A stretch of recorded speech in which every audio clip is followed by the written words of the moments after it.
विद्यापुर नाम के गांव में पीलू चिड़िया रहती थी। उसका बेटा बबलू और बहू बबली वो भी उसी के साथ रहते थे। लेकिन बबलू और बबली को बूढ़ी पीलू का साथ रहना पसंद नहीं आता था। पीलू की एक बेटी थी, उसका नाम हरी था। हरी की बड़े शहर में शादी हो चुकी थी। शादी के बाद से वो बहुत घमंडी हो गई थी और अपने मायके वालों से ज्यादा बातचीत नहीं करती थी। एक दिन बबलू कहता है, माँ मेरी बात सुनो, मेरी कमाई बहुत कम हो चुकी है और महंगाई बहुत ज्यादा।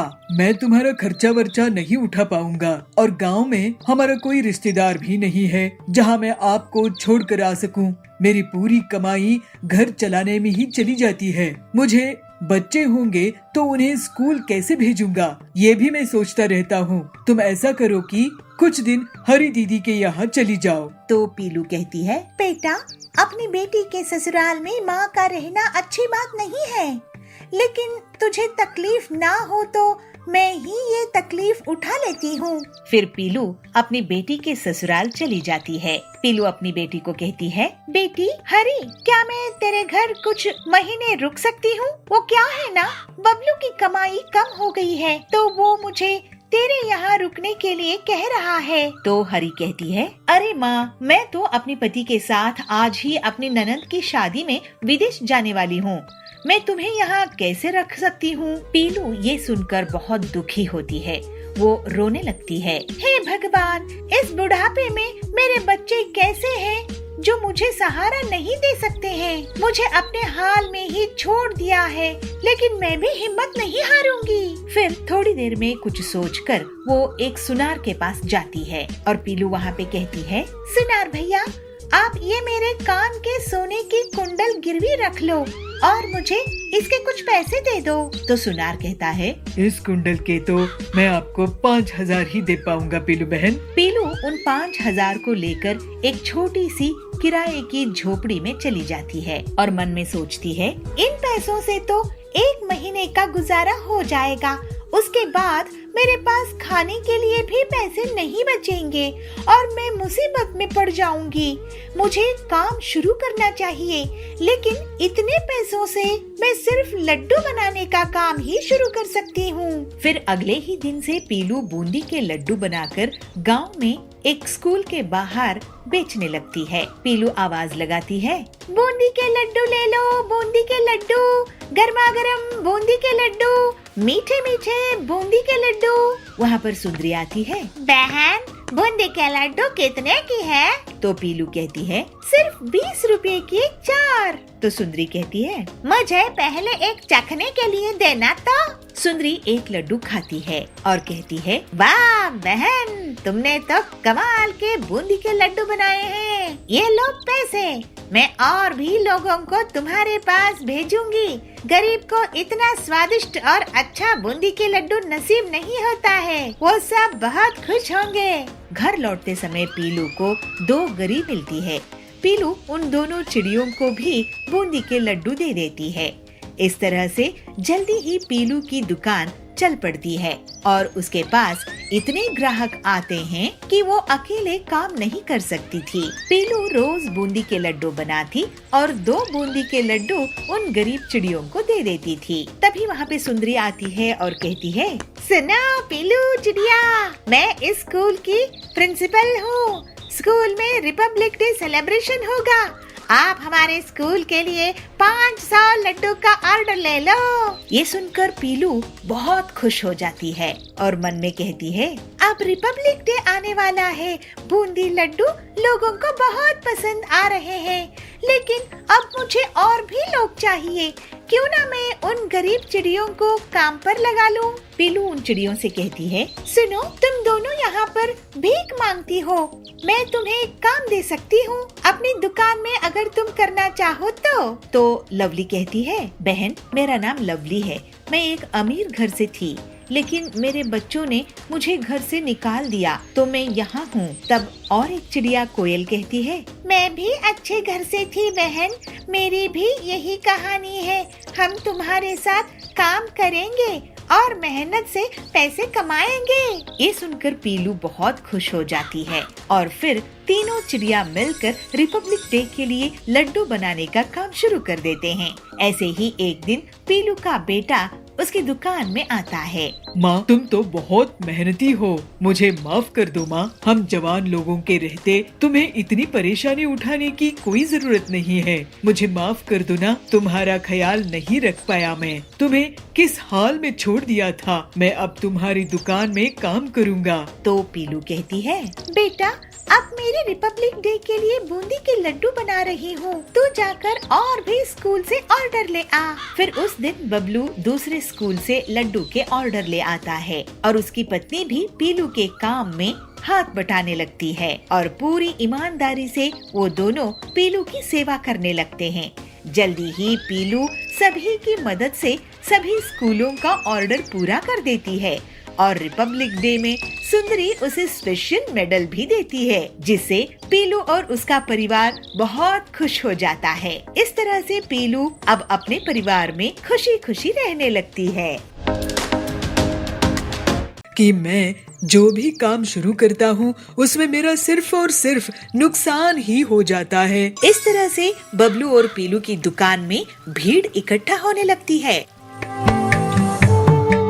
मूंगा गांव के जंगल में बबलू अपनी पत्नी पीलू के साथ रहता था। बबलू बहुत ही नेक दिल ईमानदार कबूतर था। बबलू एक बार बेकरी की दुकान खोलता है तो गांव के लोग उसे उधार में केक, ब्रेड वगैरह ले जाते थे और फिर उसको कभी भी पैसे वापस नहीं करते थे। इस वजह से उसे बेकरी बंद करनी पड़ गई। ऐसे ही एक दिन बबलू परेशान बैठा था, तब पीलू उसके पास आके बोलती है, क्या हुआ जी, आप परेशान क्यों हैं? तुम तो जानती ही हो ना पीलू कि मैं जो भी काम शुरू करता हूँ उसमें मेरा सिर्फ और सिर्फ नुकसान ही हो जाता है। मैं तो ये समझ ही नहीं पा रहा हूँ कि मेरा इतना नुकसान आखिर क्यों होता है। आपको नुकसान इसलिए होता है क्योंकि आप जरूरत से ज्यादा सीधे साधे हो। इन गांव वालों ने आपका बहुत फायदा उठाया है। आप उधार में चीजें देते गए, लेकिन ऐसा आगे से चलता रहा तो हमारे पास खाने के लिए भी पैसा नहीं बचेगा। तुम सही कह रही हो पीलू।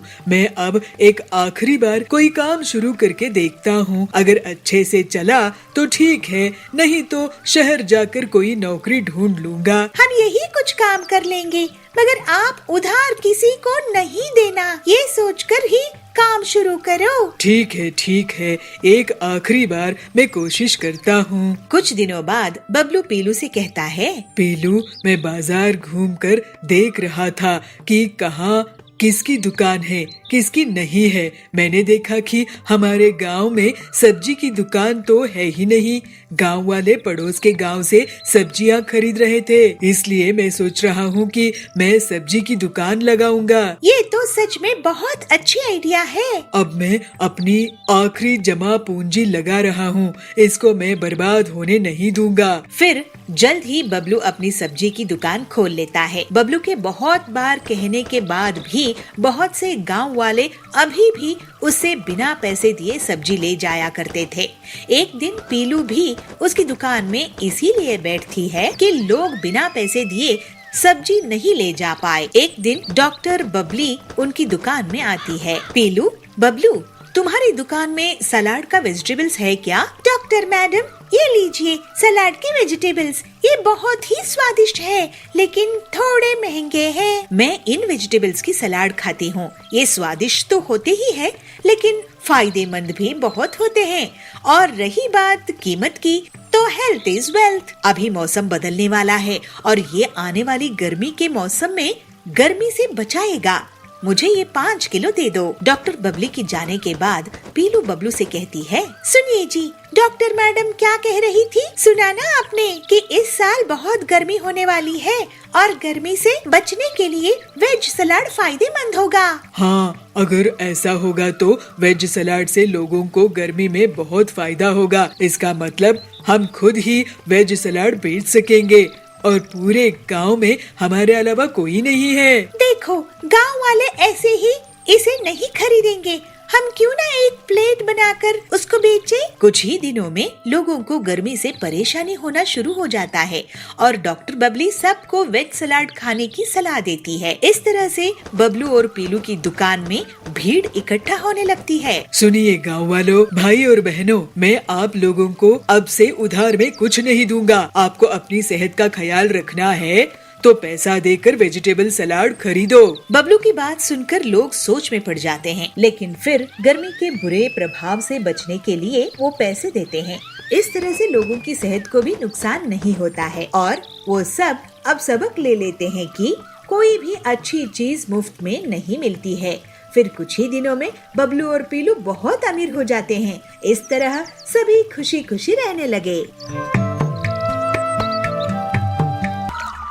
बद्रीपुर के जंगल में पीलू चिड़िया रहती थी। वो रोज नदी में अपने नाव लेकर जाती थी और जाल बिछाकर मछलियाँ पकड़ती थी। फिर उनको मछली बाजार में बेचकर अपने परिवार का खर्चा चलाती थी। पीलू मछलियाँ पकड़ने में बहुत माहिर थी और पूरी ईमानदारी के साथ मेहनत करती थी। एक दिन सुंदरी उसे रास्ते में मिलती है और पूछती है, पीलू आज क्या बात है, तुम सुबह सुबह ही मछली पकड़ने के लिए निकल पड़ी? हाँ सुंदरी बहन, सुबह सुबह नदी में कम भीड़ होगी तो मैं शायद ज्यादा मछली पकड़ सकूंगी। घर में माँ की तबीयत खराब है तो पैसों की बहुत जरूरत है। तुम्हारा लगन का जवाब नहीं पीलू, जाओ अच्छे से मछलियाँ पकड़ना। ठीक है बहन। फिर पीलू मछलियाँ पकड़ने के लिए नदी पहुँची और एक बड़ा सा जाल फेंकी। थोड़ी ही देर में जाल में मछलियाँ फंस जाती है और उसमें एक चमचमाती हुई बड़ी सी गोल्डन फिश भी आती है। तभी अचानक से वो मछली बोल पड़ती है, ये दीदी मुझे छोड़ दो, मैं पानी के बाहर मर जाऊंगी, मुझे छोड़ दो। अरे ये क्या, एक मछली बात कर रही है? ऐसा कैसे हो सकता है? मुझे छोड़ दो ना। पीलू आश्चर्यचकित रहती है और सोचती है, मैं इस मछली से बहुत सारे पैसे कमा सकती हूँ, इतना कि मेरा पूरा कर्जा भी चुकता हो जाएगा, माँ का इलाज भी हो जाएगा और मैं नया घर भी खरीद सकूंगी। सुनो गोल्डन मछली, मैं तुम्हें अपने साथ गांव लेकर चलूंगी, वहाँ तुम गांव वालों से बात करोगी। नहीं, मुझे कहीं मत लेकर जाओ, मुझे नदी में ही रहने दो, यही मेरा घर है, मुझे बख्श दो। पीलू उस मछली की भावुकता देखकर खुद भी भावुक हो जाती है। ठीक है बहन, तुम तो सच में बहुत दुखी हो गई हो, मैं तुम्हें ऐसे दुखी नहीं कर सकती। चलो मैं तुम्हें पानी में छोड़ देती हूँ। फिर वो गोल्डन मछली पानी में छलांग लगाते हुए उड़ती हुई चली जाती है और कहती है, थैंक यू पीलू। इसके बाद पीलू बाकी की मछलियों को बाजार में ले आती है। क्या आप जानते हैं हरिया काका, सुंदरी बहन, बबली दीदी, कि मैं आज जब मछलियाँ पकड़ रही थी तब मुझे एक गोल्डन मछली मिली। तो वो कहाँ है पीलू? उसको मैंने वापस नदी में छोड़ दी, फिर वो उड़ती हुई चली गई, रो रही थी बेचारी। क्यों मजाक कर रही हो पीलू, ऐसी कोई मछली नहीं होती है। सभी उस पर हंसने लगे। अगले दिन पीलू फिर से मछली पकड़ने के लिए जाने लगी। उसको देखकर सुंदरी और बाकी के पक्षी उसका मजाक उड़ाने लगे। आज पीलू उड़ने वाला ऑक्टोपस लेकर आएगी। हो सकता है इसे उड़ने वाली शार्क भी मिल जाए नदी में। पीलू उनकी बातों का बुरा नहीं मानती है और अपने काम के लिए निकल पड़ती है। जैसे ही पीलू नदी में जाल फेंकती है, तभी अचानक से काले बादल छा जाते हैं और जोर से बारिश होने लगती है। नदी में अचानक से पानी बढ़ जाता है और उसकी नाव पलट जाती है। बचाओ बचाओ, कोई मुझे बचाओ, अगर मैं डूब गई तो मेरी माँ का ख्याल कौन रखेगा? बचाओ बचाओ। पीलू डूबने ही वाली थी कि उसके पास गोल्डन मछली आ जाती है। पीलू आप चिंता मत करो, मैं आपको बचाऊंगी, जल्द से मेरी पीठ पर चढ़ो। पीलू उस मछली को देखकर थोड़ी सी डर जाती है, लेकिन फिर उस पर चढ़ जाती है। जैसे ही पीलू मछली के ऊपर बैठती है, वो मछली अपने पंख फैलाकर उड़ने लगती है। अरे गोल्डन मछली बहन, तुम तो वाकई में कमाल की हो। तुम उड़ रहे हैं, मुझे ये विश्वास ही नहीं हो रहा है। तुमने मेरी जान बख्शी थी पीलू बहन, इसलिए मैं तुम्हें आज आज बचा रही हूँ। तुम बहुत दयालु हो। फिर वो गोल्डन मछली पीलू को किनारे लेकर आ जाती है। उड़ने वाली मछली को देखकर सभी हैरान रह जाते हैं। अरे ये क्या, पीलू सच बोल रही थी, ये उड़ने वाली मछली ही है। गोल्डन मछली, तुम्हारा बहुत बहुत धन्यवाद। नहीं पीलू, धन्यवाद की जरूरत नहीं है। तुम्हें मेरी जब भी मदद लगेगी मैं आ जाऊंगी। फिर वो मछली वापस से पानी में चली गई और आगे भी पीलू और उसकी दोस्ती कायम रहती है। इस जंगल में एक बड़ा सा गेंडा पिंटू रहता था। पिंटू वैसे तो दिल से अच्छा था, लेकिन उसको अपने ताकतवर होने के बहुत गर्व था। वहीं दूसरी तरफ एक छोटा सा खरगोश रिंकू रहता था। रिंकू दिखने में छोटा था और अपने आप में मस्त रहता था। एक दिन नदी के किनारे रिंकू घास खा रहा था, तभी उसका पैर फिसल गया और वो नदी में गिर गया। बचाओ बचाओ मुझे, मैं डूब रहा हूँ। उसकी आवाज सुनकर पिंटू वहाँ आता है। अरे रिंकू, तू तो डूब जाएगा, लेकिन मुझे भी तो तैरना नहीं आता है, इसको कैसे बचाऊं? और पिंटू आसपास देखता है और फिर पास ही एक पेड़ की दंगल तोड़कर उसके पास फेंकता है। रिंकू उस लकड़ी की दंगल का सहारा लेकर उसमें बैठ जाता है और किनारे आ जाता है। आपका बहुत धन्यवाद पिंटू भैया, आपने मेरी जान बचा ली। मैं भी किसी दिन आपके काम आऊंगा। तुम्हारी जान बचाना तो मेरा फर्ज था, लेकिन तुम मेरे किसी काम आओगे रिंकू? तुम बहुत छोटे हो और मैं इतना ताकतवर। आगे से तुम्हें कोई मदद लगे तो बता देना। ऐसा कहकर वो वहाँ से चला गया और फिर ऐसे ही कुछ दिन बीत जाते हैं। मैं भी कभी पिंटू के काम आऊंगा। मैं छोटा जरूर हूँ, लेकिन मैं किसी काम तो आ ही सकता हूँ। चलो देखते हैं समय क्या दिखाता है। एक दिन शेरा शिकार करने के लिए जंगल में निकलता है। थोड़ी दूर जाने पर उसको पिंटू दिखाई देता है। अरे वाह, ये पिंटू गेंडा है, अभी ये सो रहा है। यही सही मौका है इसकी शिकार करने का। इस पर झपट्टा मार दूंगा, फिर तो एक हफ्ते तक शिकार करने की जरूरत ही नहीं पड़ेगी। ऐसा सोचकर शेर पिंटू के पास जाता है, लेकिन रिंकू ये सब दूर से देख लेता है। ये शेरा तो पिंटू का शिकार कर देगा। पिंटू गहरी नींद में सो रहा है। अब क्या करूं? पिंटू को जगाना पड़ेगा, लेकिन अगर मैं यहाँ से आवाज लगाया तो शेर को भी पता चल जाएगा। अब तो एक ही रास्ता है। और फिर रिंकू बहुत तेजी से खरगोश की स्पीड से दौड़ता है और शेर के पीछे पहुंचकर उसकी पूंछ को अपने लंबे दांतों से काट देता है। शेरा जोर से चीख उठता है। रिंकू तुरंत झाड़ियों में भाग जाता है और पिंटू की नींद खुल जाती है। वो शेरा को देख लेता है और हैरान रह जाता है। तू जग गया, अब मैं तेरा शिकार नहीं कर सकता। शेरा वहाँ से चला जाता है। उसके जाने के बाद रिंकू बाहर आकर पिंटू से कहता है, पिंटू भैया, मैंने शेर की पूंछ काटा था। रिंकू, मैं तुम्हारा शुक्रगुजार हूँ, तुमने मेरी जान बचाई। मैं गलत था कि मैं ताकतवर हूँ और मुझे कभी किसी की मदद की जरूरत नहीं पड़ेगी। तुमने नेक दिल दिखाई और असल में बड़प्पन दिखाई हो। इस तरह से पिंटू अब रिंकू का अच्छा दोस्त बन गया और वो कभी भी अपनी ताकत पर घमंड नहीं करता था।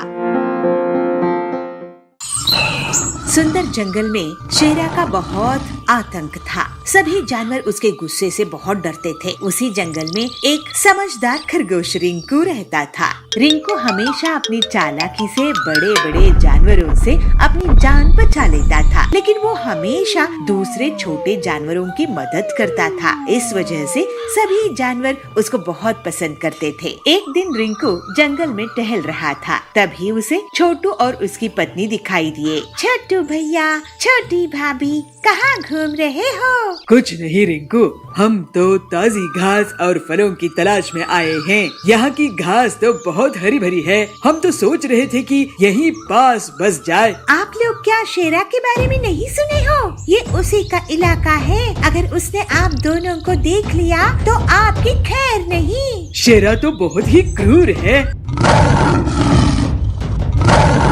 तभी वहाँ शेरा का दहाड़ने की आवाज आती है और सब डर जाते हैं। सुनिए जी, ये तो शेरा की दहाड़ है, अब क्या होगा? आप दोनों उस पेड़ के पीछे से भाग जाओ।